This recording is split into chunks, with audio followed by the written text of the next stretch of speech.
आप सुन रहे हैं सुनहरी धूप सिमरन ओली ऑन रेडियो उधमपुर 89.2 FM दिल की आवाज। और आज की हमारी मेहमान बहुत ही खास है। आज हमारे शो में हमारे साथ है captain doctor Sunaina Singh, Indian army की पूर्व अधिकारी, साइकोलॉजिस्ट और दिल्ली यूनिवर्सिटी की असिस्टेंट प्रोफेसर, जिन्होंने 2 डेकेड से ज्यादा समय लीडरशिप, एजुकेशन और ह्यूमन बिहेवियर को समझने और सुधारने में दिया है। हरियाणा की पहली स्पोर्ट्स यूनिवर्सिटी की फाउंडर मेंबर के रूप में उन्होंने स्पोर्ट्स साइकोलॉजी की मजबूत नींव रखी। आर्मी फैमिलीज के वेलफेयर से लेकर मिशन जॉइन इंडियन आर्मी तक उन्होंने हजारों युवाओं को डायरेक्शन और कॉन्फिडेंस दिया है। National award winning researcher, author और ट्रू चेंज मेकर, यही है हमारी आज की खास मेहमान कैप्टन डॉक्टर सुनैना सिंह, जिनसे हम बात करेंगे डिजिटल एरा में पेरेंटिंग की, बच्चों का कॉन्फिडेंस, लीडरशिप, डिसिप्लिन और सोशल मीडिया के सही उपयोग की।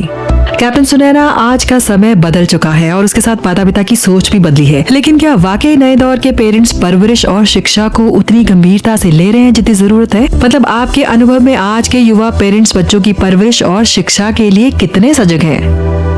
तो अगर मैं आज के पेरेंट्स की बात करूं तो हाँ, बहुत अवेयर हैं। सब चाहते हैं अपने बच्चों को बेस्ट एजुकेशन देना, बेस्ट कंफर्ट और एक सिक्योर लाइफ देना चाहते हैं। पर मुझे लगता है कहीं ना कहीं इन सब के चक्कर में हम उनसे एक बहुत इंपॉर्टेंट चीज छीन रहे हैं, और वो है the strength to handle life on their own, resilience.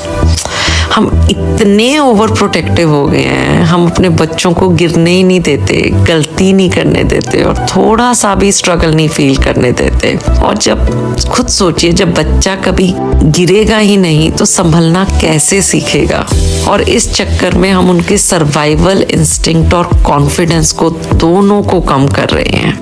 अगर आप मेरे से पूछोगे, मैं हमेशा सबसे यही कहती हूँ, it's not Gen Z's fault, it's our fault how we are raising them. आप खुद सोचिए, अगर हमें कोटा में जाके पंखों में स्प्रिंग लगाने पड़ गए हैं, so we are going drastically wrong as a society somewhere. तो सोचने की जरूरत है, क्योंकि बच्चों को परफेक्ट पेरेंट्स नहीं चाहिए और परफेक्ट पेरेंट्स हो भी नहीं सकते। उन्हें सिर्फ एक प्रेजेंट पेरेंट्स चाहिए जो उन्हें सुन ले, उन्हें समझ ले और थोड़ा सा उन पे ट्रस्ट कर ले। Because you know, when we believe in them they start believing in themselves, और वही बिलीव, वही कॉन्फिडेंस कल एक स्ट्रॉन्ग और रेजिलिएंट बच्चा बनाएगा।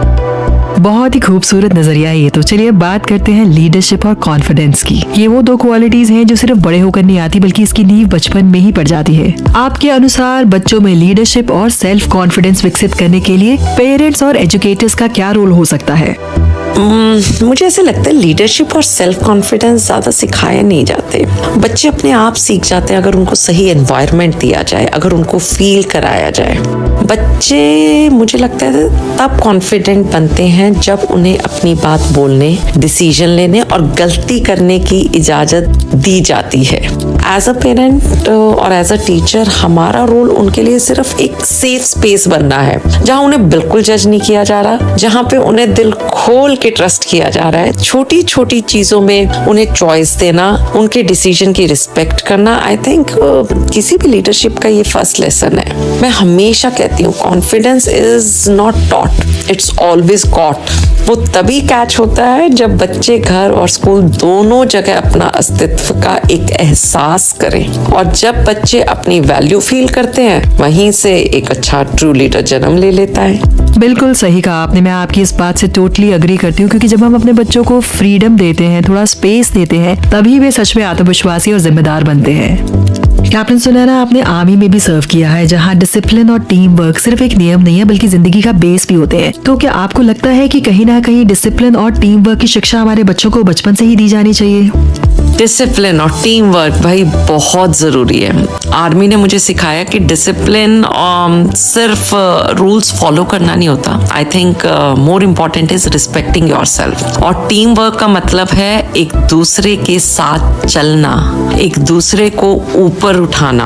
और कहीं ना कहीं आज ये सोसाइटी में मिसिंग है। हम सब अपनी बात करते हैं, मेरा घर, कहीं ना कहीं हम सब लोग न्यूक्लियर फैमिलीज में हो गए हैं। तो बच्चों को समझाना थोड़ा मुश्किल हो गया है, और बच्चों को हमें ये समझाने की बहुत छोटी उम्र से ही जरूरत है कि सक्सेस सिर्फ आई से नहीं आती, वो हमेशा वी से आती है। अगर आज हम उनको घर में एनवायरनमेंट नहीं दे पा रहे हैं, तो हमें कोशिश करनी पड़ेगी हम उनको स्पोर्ट्स में दें, ग्रुप प्रोजेक्ट्स में दें, फैमिली गेट टुगेदर करें, क्योंकि वहाँ से जो सीखने को मिलेगा वो बहुत इंपॉर्टेंट होगा उनकी लाइफ के लिए। और कहीं ना कहीं हम डिसिप्लिन को भी थोड़ा नेगेटिव टर्म्स में सिखाते हैं बच्चों को। डिसिप्लिन का मतलब पनिश करना नहीं है, डिसिप्लिन का सही मतलब गाइड करना है। बच्चे तब समझते हैं जब हम उन्हें कंट्रोल नहीं कर रहे, बल्कि उन्हें एक डायरेक्शन दे रहे हैं, और वही डायरेक्शन उन्हें लाइफ के बैटलफील्ड में स्ट्रांग बनाती है।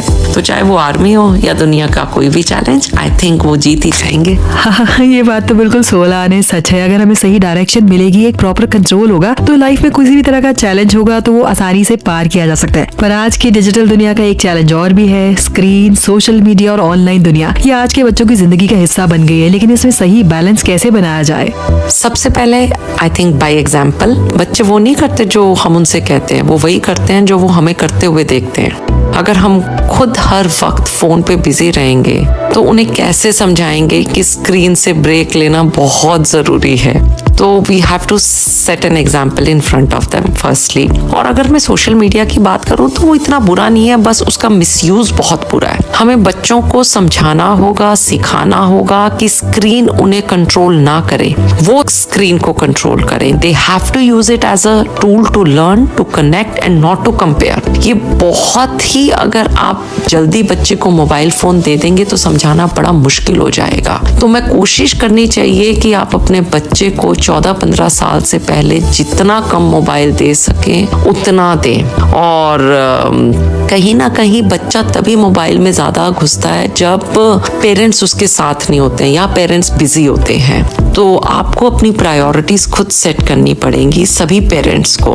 मैं हमेशा कहती हूँ, बच्चों को भी समझाती हूँ कि रियल लाइफ है जो, it always happens offline. Likes और फॉलोअर्स से ज्यादा इंपॉर्टेंट है हमारे रियल जिंदगी के रिलेशनशिप्स, हमारी दिल से दिल की बात। तो कोशिश कीजिए थोड़ा टाइम बच्चों के साथ। और अगर आप बच्चों को स्पोर्ट्स एक्टिविटीज में डाल देंगे, बुक्स पढ़ने की आदत डाल देंगे, और वो आदतें तभी डालेंगी जब आपके घर के अंदर वो एनवायरनमेंट होगा किताब पढ़ने का, तो आप देखिएगा कि आपके बच्चों को ये सारी चीजें ग्राउंडेड रखेंगी। और जब पेरेंट्स, टीचर खुद ये बैलेंस दिखाते हैं बच्चों को, मोबाइल का किस तरीके से उन्होंने बैलेंस किया हुआ है, बच्चे ऑटोमेटिकली समझ जाते हैं। ठीक है, डिजिटल दुनिया में जीना है, कोई ऑप्शन नहीं है आज के टाइम में उसके बिना जीने की, बट हमें उसका गुलाम नहीं बनना है, ये समझाने की बहुत जरूरत है। Very true. हमें अपने बच्चों को ये समझाने की बहुत जरूरत है कि डिजिटल दुनिया का इस्तेमाल अपने आप को बेटर बनाने के लिए किया जाए, ना कि उसकी पकड़ में आकर अपने आप को गुलाम बनाया जाए। और जब हमारे बच्चे ये बात समझ लेंगे तो अपने आप ही बैलेंस बनाना सीख जाएंगे।